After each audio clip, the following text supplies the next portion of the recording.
Nga Korça, presidenti i Komitetit Olimpik Fidel Ylli ka bërë të ditur se ligji i sponsorizimit dhe ai i basteve sportive pritet të miratohen brenda vitit. Ai tha se dëgjesat publike tashmë janë kryer dhe pritet vetëm miratimi në parlament. Nuk kanë ngërç, kanë mbaruar të gjithë dëgjesat dhe shpresoj që brenda muajit dhjetor ligji do të shkojë në parlament për të votuar. Domethënë, kryeministri ka dhënë dritën jeshile, janë bërë dëgjesat me publikun, janë marrë mendimet e gjithë federatave dhe të Komitetit Olimpik dhe jemi gati tani vetëm për të bërë procedurat për të shkuar në parlament.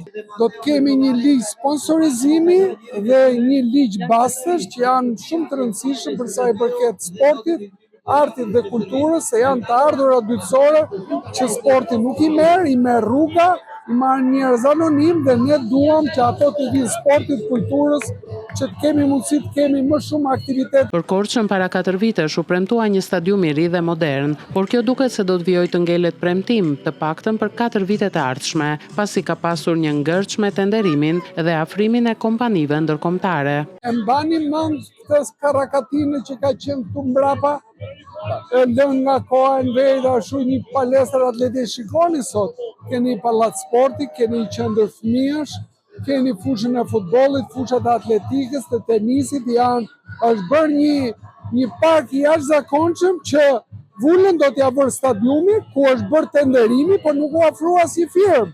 Tani qeveria është detyruar të ndryshojë projektin, që biznesi privat që do viti investoj, nuk do viti investoj 100 milion euro stadiumi, po s'pati interesin e vetë. Kështu që mendoj që shumë shpejt dhe kjo do të realizohet, ashtu siç po ndodh në Durrës dhe në Vlorë.